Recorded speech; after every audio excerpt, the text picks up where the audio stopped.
Hey everyone, my name's Josh, and I'm 21. I've never been one to share personal stuff online, but I'm at a breaking point and could really use some outside perspectives. My family situation has been driving me insane, and I don't know how to deal with it anymore. Maybe putting it all out here will help me process things, or at least stop me from losing my mind. I'm in college studying computer science, something I've been passionate about since I was a kid. My dream is to start my own software company someday, but right now, I'm balancing school with a part-time developer job to cover my expenses and save up. Since my college is pretty close to my parents' house, I decided to live at home to save money. It wasn't a free ride, though. I've been paying my parents $600 a month for rent and bills. Honestly, it felt fair. It's about what I'd pay if I lived with roommates, and it seemed like a win-win situation. They get some extra income, and I get to save on commuting and higher rent elsewhere. At first, things were fine, or at least manageable. I've always had a strained relationship with my parents. They've made it clear that my older brother, Luke, is the family favorite. He's 23, married, and has 2 young kids. Growing up, Luke could do no wrong in their eyes, even when he was getting into fights, skipping school, or breaking curfews. Meanwhile, I've always been the rule follower, the one who kept his head down, studied hard, and stayed out of trouble. But no matter what I did, I never felt like I was enough compared to Luke. About a year ago, Luke moved out with his family. He had borrowed money from our parents and his in-laws to start some kind of construction business. He made a big show about how it was his golden opportunity and even bought a house. I was skeptical, but I hoped for his sake, and my parents, that he'd finally step up. Spoiler, he didn't. A few weeks ago, Luke showed up at our parents' house with his wife and kids, claiming they just needed to stay for a little while, until a big payout from his business came through. According to him, they're expecting millions of dollars any day now. He's already making promises about buying our parents a mansion and paying off all their debts. And you know what? My parents believe every word of it. Now, Luke and his family are living in our house rent-free. And guess who's still expected to pay his full $600 every month? Me. My parents haven't asked Luke for a single cent, and they act like he's some kind of hero for just existing in the same space as them. Meanwhile, the house has become absolute chaos. Don't get me wrong, I love my niece and nephew. They're adorable, but they're toddlers, which means noise, mess, and constant interruptions. They've taken over the living room with their toys, and the kitchen has become an all-day buffet for Luke's family. I've tried retreating to my room to focus on my studies and remote work, but even that's impossible. The kids burst in constantly, Luke doesn't bother stopping them, and when I bring it up, he just laughs it off like it's a cute little joke. Luke's wife isn't much better. She leaves dirty dishes in the sink, piles of laundry in the hallway, and snacks crushed into the couch cushions. The other day, I asked if I could use the kitchen to make dinner, and she actually rolled her eyes at me and said, "Family shares everything, Josh." Yeah, except the rent, apparently. I tried bringing this up to my parents. I calmly explained that it didn't feel fair for me to keep paying rent while Luke and his family contributed nothing. My mom brushed me off, saying Luke was going through a hard time, and that family helps family. When I asked if Luke would start chipping in soon, she got defensive and told me not to bring it up again.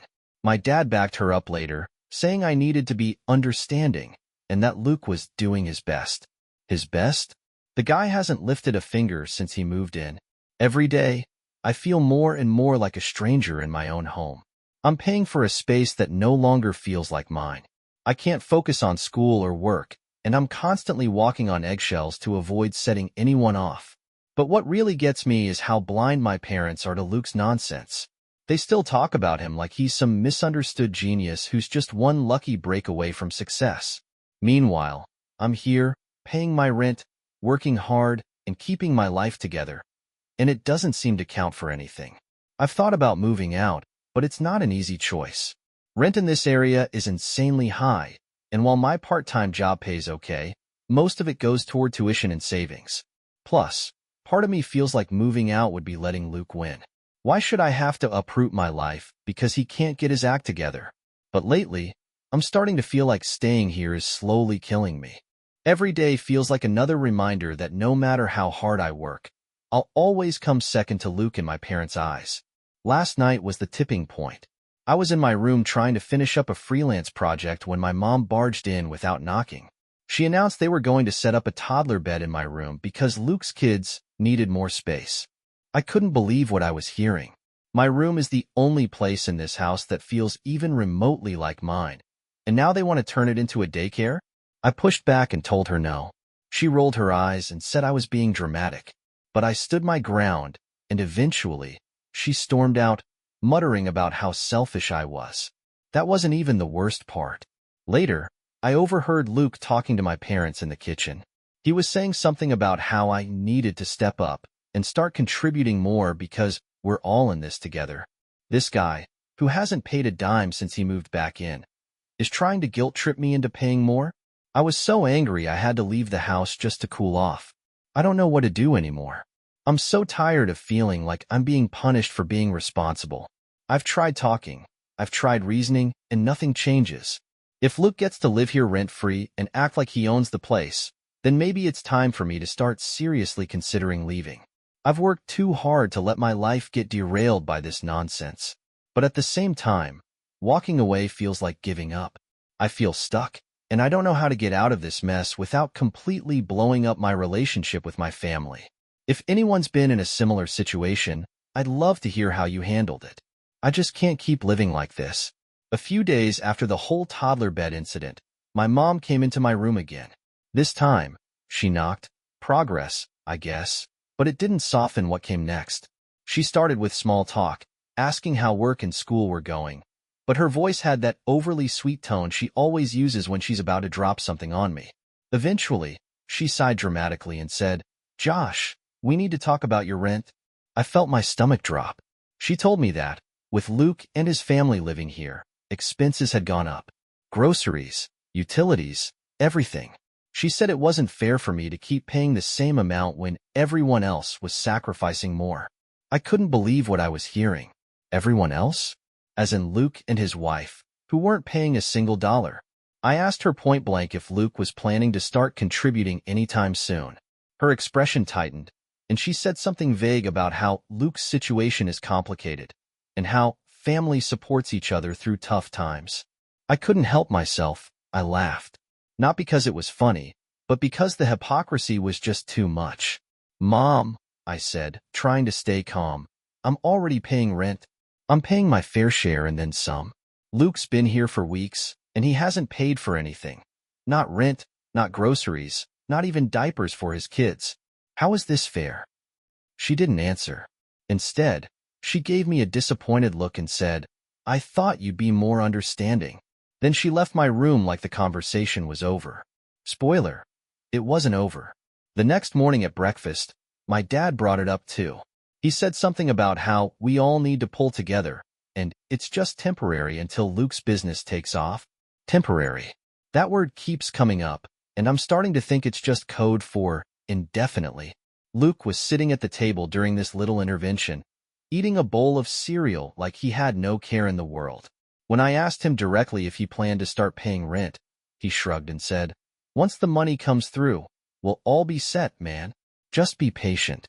My mom smiled at him like he'd just given some profound speech, and I had to excuse myself before I said something I'd regret.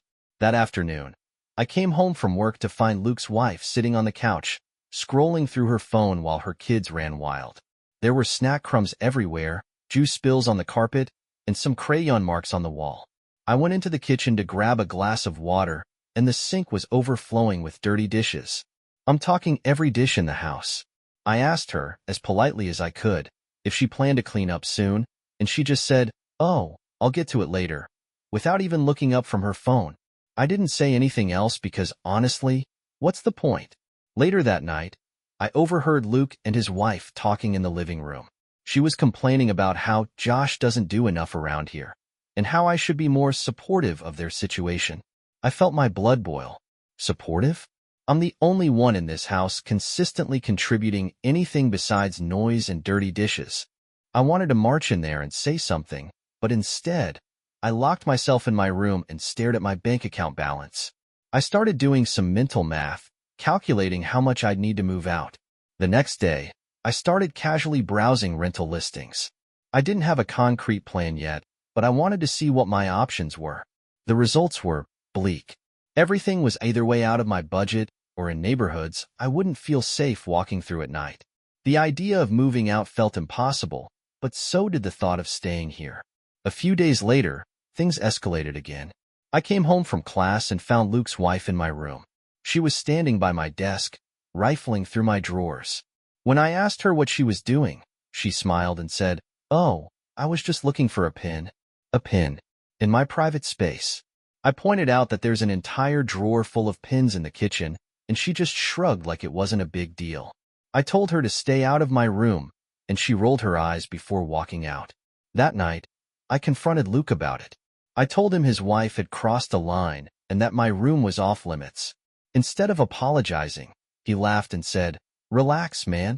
She wasn't doing anything shady." I couldn't believe his audacity. I told him it wasn't about whether or not she was doing something shady. It was about basic respect and boundaries. He just shrugged and said, "Whatever, dude," before walking away. The final straw came 2 days later. My mom came into my room again, this time with a folded-up toddler bed. She said they were going to set it up in my room because Luke's kids needed a quieter space to sleep. I lost it. I told her absolutely not, that this was my room, the one space in this house where I had any semblance of privacy. She started going on about how I was being dramatic and how it was just temporary, until Luke's payout came through. That word again, temporary. I told her if they wanted to set up a toddler bed, they could put it in their own room. We didn't speak for the rest of the night. The atmosphere in the house has been tense ever since. My parents have been giving me the cold shoulder, and Luke and his wife act like I'm the bad guy for not bending over backward to accommodate their chaos. I spent the entire evening lying in bed, staring at the ceiling, thinking about how unfair this all felt. I've spent years trying to do everything right, working, studying, paying my rent, staying out of trouble, and yet here I am, being treated like I'm the problem. Meanwhile, Luke has been coasting through life on a golden parachute made of my parents' blind loyalty. I think I've reached my breaking point. I can't keep living like this. I don't deserve to feel like a stranger in my own home, especially when I'm paying to be here. Moving out feels like the only option left, even if it terrifies me. I'm scared of the confrontation it'll bring, scared of what it'll mean for my relationship with my family, and scared of whether I can even afford to live on my own. But at this point, I don't think I have a choice. I've been walking around with this constant knot in my stomach, like I'm one wrong word away from everything exploding. The silence between me and my parents is heavy, and Luke? He's still strutting around the house like he owns the place. Every time I see him lounging on the couch, scrolling his phone without a care in the world, it takes every ounce of restraint not to say something. I've started avoiding the common areas altogether. I eat in my room, work in my room, and basically only leave when I have to go to class or my part-time job. A few days ago, I came home from work later than usual. I walked into the kitchen to grab something to eat, and the place was a disaster. Dishes piled high, spills on the counters, half-eaten snacks just left out. It looked like a hurricane had passed through. Luke's wife was sitting at the dining table, scrolling through her phone, and Luke was on the couch watching TV. I asked, calmly, if someone planned on cleaning up the mess. Luke barely glanced in my direction and said, "Relax, bro. We'll get to it." That was it for me. I snapped. I told him I was sick of being treated like a second-class citizen in my own home. I reminded him that I was paying rent while he wasn't contributing a single dollar, and yet I was the one living like a guest in my own house. Luke just stared at me with this lazy smirk on his face and said, "You're so uptight, Josh. No wonder you're always stressed out." His wife let out a little laugh, and that was the point where I realized nothing I said was ever going to change them. They weren't going to wake up one day and suddenly start respecting me or my space. Later that night, my mom came into my room again. She looked tired, stressed, like she'd been crying. For a second, I felt bad, but then she started in on me about how I was being difficult and causing unnecessary tension in the family. She said Luke was going through a tough time, that he had 2 kids to care for, and that I needed to be more compassionate. I asked her, again, why I was the only one being held responsible for everyone else's problems. Why was it okay for Luke to contribute nothing, while I was being asked to pay even more? She didn't answer me. Instead, she said something that's been replaying in my head ever since. Josh, sometimes we have to sacrifice for family. It's just how it works. Sacrifice. That's the word she used. And it hit me then. She didn't see what I was doing as sacrifice. In her eyes, I was just doing what was expected of me. Meanwhile, Luke could coast along, and they'd keep making excuses for him forever. I told her I couldn't keep doing this, that it wasn't fair. She sighed, told me I was being selfish, and walked out. I stayed up until 3 a.m. that night scrolling through rental listings again. Most of them were still way out of my budget, but then I stumbled across a post from a guy named Sam looking for a roommate. It wasn't the nicest place. It was a small 2-bedroom apartment on the edge of town, but the rent was manageable, and it was close enough to my job and school that I wouldn't have to completely uproot my routine. I messaged Sam, and we set up a time to meet. When I visited the place, it was honestly not terrible. A little old, kind of cramped, but clean. Sam seemed chill. He's around my age, works full-time, and made it clear he wasn't into throwing wild parties or causing drama. I didn't want to make any impulsive decisions, but standing in that tiny apartment, I felt something I hadn't felt in months. Peace. I told Sam I'd think about it, but deep down, I already knew I was going to say yes. For the next week, I started packing my things little by little. I was careful about it, hiding boxes in the back of my closet, sneaking stuff out to my car when no one was home. It felt ridiculous, like I was some kind of fugitive planning an escape, but I knew if my parents caught wind of my plan, they'd do everything they could to stop me. During this time, things at home only got worse. Luke and his wife had fully taken over the house. The living room was basically their personal daycare, and my mom had started dropping hints again about raising my rent. One night, while I was studying, I overheard Luke talking to my dad. He was saying something about how I had all this money saved up, and how it would only be fair if I chipped in more since I didn't have a family to support. That was it. That was the moment I knew I couldn't stay another day in that house. The next morning, I texted Sam and told him I was in. He said I could move in that weekend. I spent the next few days packing everything I could without drawing suspicion. I started withdrawing some of my savings to cover the deposit and first month's rent. Every moment felt like walking a tightrope. I was terrified someone would figure out what I was planning. The night before my move, my mom cornered me in the kitchen. She asked if something was wrong because I'd been acting distant lately. I almost told her right then and there, but I couldn't bring myself to do it. Instead, I just said I was tired and had a lot on my mind. She hugged me, and for a split second, I felt like a terrible person. But then I remembered all the times she'd chosen Luke over me, all the times she dismissed my feelings, and the guilt faded. The morning of the move, I waited until my parents and Luke's family were out running errands. I loaded everything into my car. Every box, every bag, every piece of my life. I took one last look at my room, my little corner of chaos, and felt nothing. No nostalgia, no sadness, just relief. When I got to Sam's apartment, he helped me unload my stuff. It didn't take long. Turns out, your whole life doesn't amount to much when it's crammed into a few cardboard boxes. That first night in the new apartment, I sat on my bed, surrounded by half-unpacked boxes, and realized I could hear nothing. No screaming kids, no arguments, no passive-aggressive comments drifting through the walls. Just quiet. I don't know how my family's going to react when they find out. I left a note on my desk explaining that I'd moved out, that I couldn't keep living in that situation, and that I hoped they'd understand. Part of me knows they won't. My mom will cry. My dad will call me ungrateful, and Luke will probably just shrug it off and move into my old room without a second thought. But for the first time in a long time, I feel like I can breathe. I don't know what comes next, but at least now, I get to figure it out on my own terms. The day after I moved out, I turned my phone off for the first time in years. I just needed a day of silence, a day without my mom's guilt trips, my dad's cold disappointment, or Luke's entitled nonsense. I spent the morning setting up my new room. It's small, just big enough for my bed, desk, and a shelf, but it's mine. No one's barging in without knocking, no toddlers are scribbling on my walls, and no one's going through my drawers looking for a pin. It's quiet, and for the first time in months, I can hear myself think. Sam, my new roommate, has been cool about everything. He's not overly chatty, which is honestly perfect. We split the rent evenly, we alternate grocery runs, and we both keep to ourselves most of the time. It's peaceful, something I didn't realize I'd been missing so desperately until now. By the second day, I finally turned my phone back on. Predictably, there were dozens of missed calls and unread messages. My mom had left a series of increasingly frantic voicemails. The first few were concerned, asking where I was and if I was okay. By the fourth one, she'd moved into guilt-tripping territory.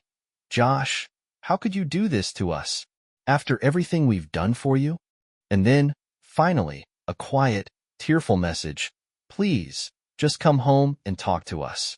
My dad, predictably, took a more straightforward approach. His texts were cold and sharp. "I'm disappointed in you. This isn't how family behaves." And then there was Luke. His messages were somehow the most infuriating of all. "Wow, man. Way to leave mom and dad hanging. Real mature."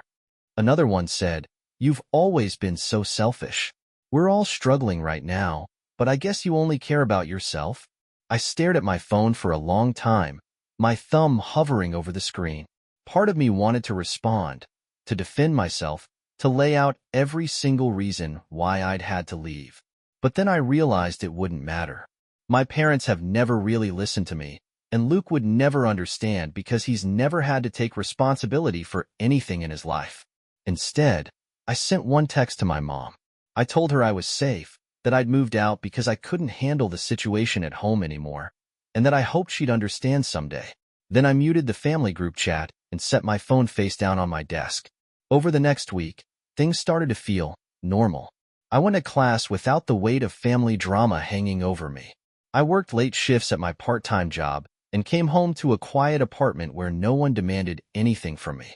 I cooked dinner in a clean kitchen, watched TV without having to negotiate for the remote, and slept in a room where no one would barge in at 7 a.m. with some urgent family issue. But, of course, the peace didn't last. One afternoon, while I was working on a project for school, my phone lit up with a call from my mom. I considered ignoring it, but something told me to pick up. As soon as I said hello, she burst into tears. She told me things had been falling apart since I left. Bills were piling up, groceries were running low, and Luke, shockingly, still wasn't contributing. She said she felt like she was drowning and that the house felt empty without me. For a moment, I almost caved. My mom has always had this way of making me feel like everything is my responsibility. But then I reminded myself of the countless conversations where I'd begged her to hold Luke accountable, to stop treating me like a walking wallet. So I stayed firm. I told her, calmly, that I wasn't coming back and that they needed to figure things out with Luke. Her voice changed instantly. The tears dried up, and her tone became sharp. "You've always been so cold, Josh. So ungrateful. I don't know where we went wrong with you."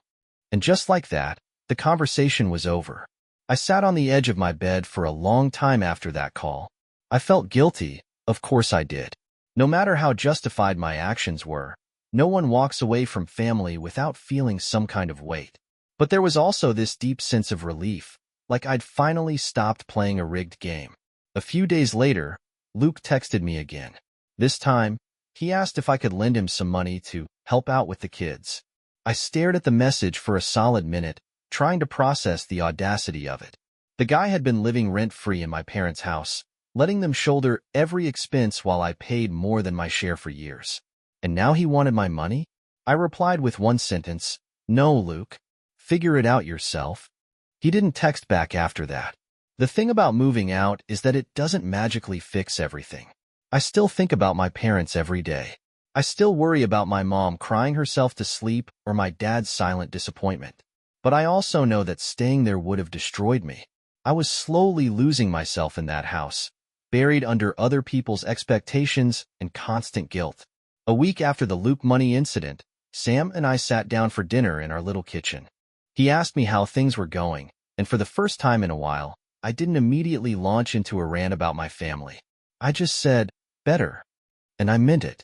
That night, I worked on a coding project until 2 a.m. No interruptions, no chaos, just me and my laptop. It felt incredible. I don't know what's going to happen with my family. I'm sure my mom will call again, and I'm sure Luke will find new ways to make everything someone else's problem. But for now, I'm focusing on myself, on school, on work, on building a future where I don't have to apologize for putting myself first. It's weird, but for the first time in years, I feel like I'm actually living my own life, not just existing in the background of someone else's mess. It's been a couple of weeks since I moved out, and while I'd love to say everything's been smooth sailing, that'd be a lie. Don't get me wrong, the peace and quiet of my new place is still incredible. Waking up without hearing kids screaming or Luke yelling at his wife over something stupid feels like a luxury I didn't know I needed. But the fallout from leaving home hasn't been easy. My parents have made it their personal mission to remind me that I've abandoned them. At first, the text came daily. My mom would send long-winded messages about how hard things have been since I left, how groceries are more expensive, how the bills are piling up, how Luke is trying his best but just can't seem to get back on his feet. My dad chimed in with his usual cold one-liners. You should be ashamed of yourself. Family doesn't turn their back on family. It was exhausting. I started dreading the sound of my phone buzzing because it was always one of them trying to guilt-trip me into coming back. Luke, though, he's a whole different story. His texts have ranged from passive-aggressive to straight-up delusional. One day, he messaged me asking if I could spot him a little cash to help out with groceries because, according to him, my parents are struggling because of me. I ignored it.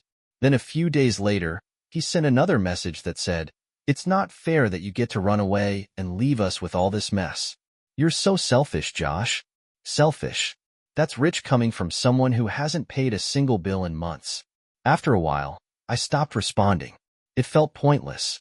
No matter what I said, they twisted around to make me the bad guy. So I muted their messages and focused on settling into my new routine. Sam, my roommate, has been a lifesaver through all of this. He's not the type to pry, but one night, he knocked on my door and asked if I was doing okay. I think he could tell something was eating away at me. I ended up venting to him for an hour. About Luke, about my parents, about the suffocating guilt that comes with setting boundaries. Sam didn't say much, but he listened, and sometimes that's all you really need.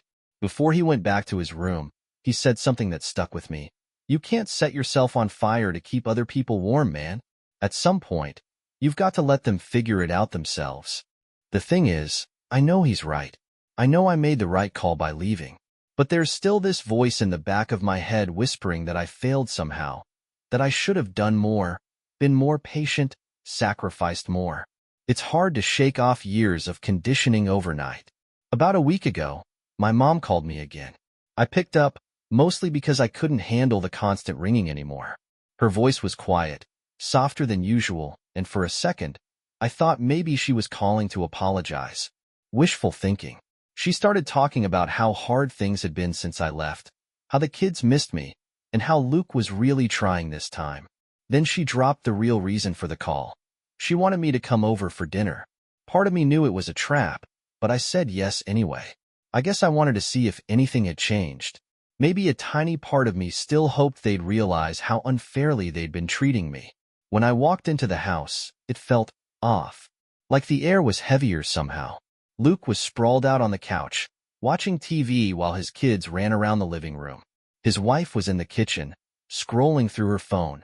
My mom was setting the table, and my dad was nowhere to be seen. Dinner started out fine. Awkward, but fine. My mom asked about school, my job, and my new apartment. Luke, predictably, stayed silent, eating like he hadn't seen food in days. But then, halfway through the meal, my dad finally spoke up. "So, Josh, how long do you plan on keeping up this little act?" I froze with my fork halfway to my mouth. "What act?" I asked. "This whole independence thing," he said, waving his hand dismissively. "You've made your point. You've punished us enough. It's time to come home and start acting like part of this family again. Punish them. Like my absence was some sort of revenge plot." I looked at my mom, hoping she'd say something, anything, to back me up, but she just stared at her plate. "I'm not coming back," I said, keeping my voice steady. "I moved out because I couldn't keep living like this. You treat Luke like he's untouchable while I'm expected to pick up the slack for everyone. I'm done being the scapegoat." Luke let out a a low chuckle under his breath. Man, you're so dramatic. Always playing the victim. I turned to him, and for the first time in my life, I didn't hold back. You've been freeloading off Mom and Dad your entire life. You talk about family and sacrifice, but you've never lifted a finger to help anyone but yourself. You're a grown man with 2 kids, and you still expect everyone else to clean up your mess. The room went silent. My dad's face turned red, and my mom's eyes welled up with tears. Luke, predictably, didn't have anything to say. I stood up, pushed my chair back, and said, I shouldn't have come here. Nothing's ever going to change. As I walked to the door, my mom called after me. Her voice cracked as she said, Josh, please don't leave like this. But I kept walking. When I got back to my apartment, I felt empty. I thought confronting them would make me feel better, like I'd finally said everything I'd been holding back. But all it did was remind me that some people will never see your side of things, no matter how hard you try to explain it. Since that night, I've decided to go low contact with my family.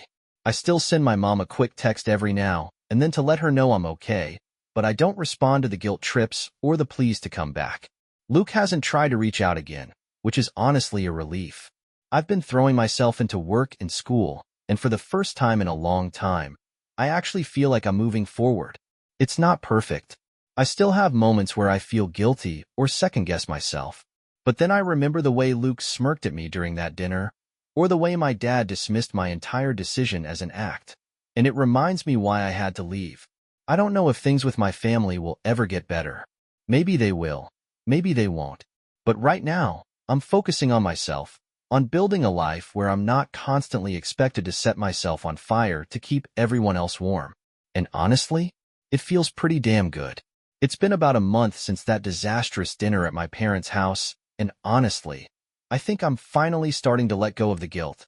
For weeks after that night, I kept replaying the conversation in my head, wondering if I'd been too harsh or if I should have handled things differently.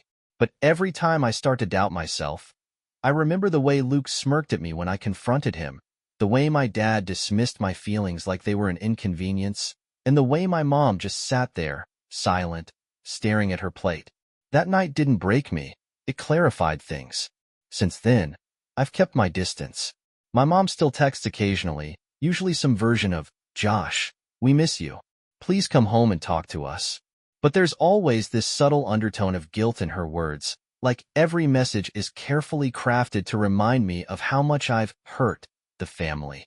My dad hasn't reached out since the dinner, which, honestly, I'm fine with. Luke, of course, has remained completely silent.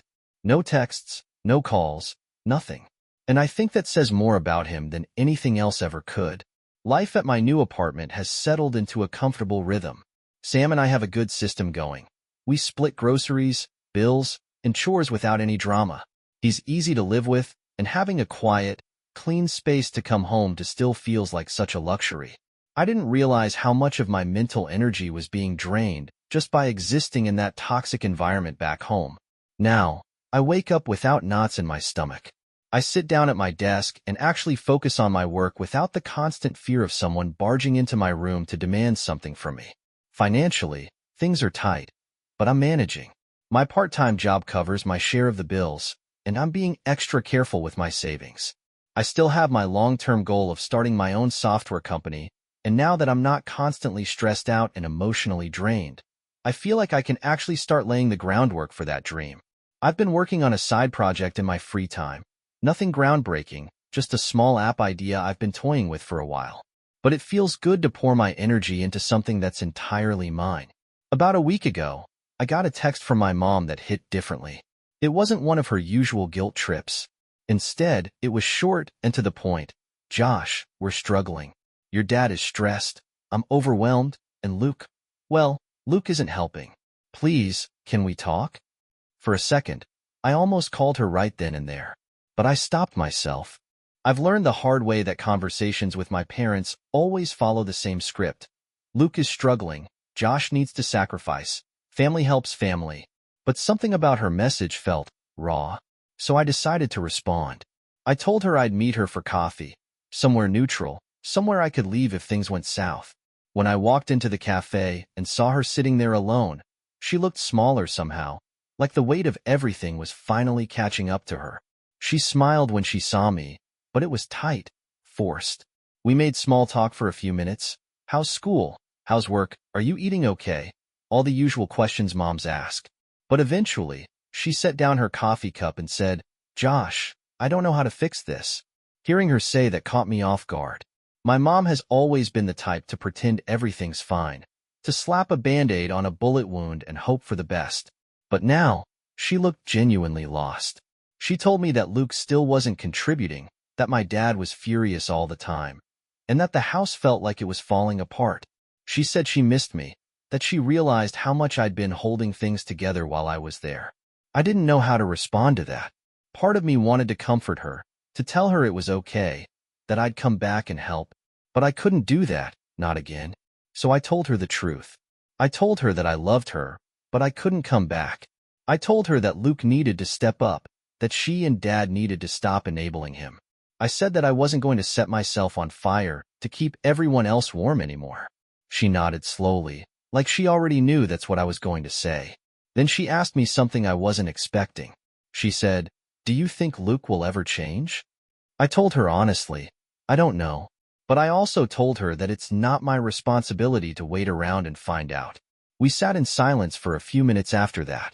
When it was time to leave, she hugged me tightly, and for the first time in years, it felt like a real hug. Not one of those awkward, obligatory family hugs we've been exchanging for so long.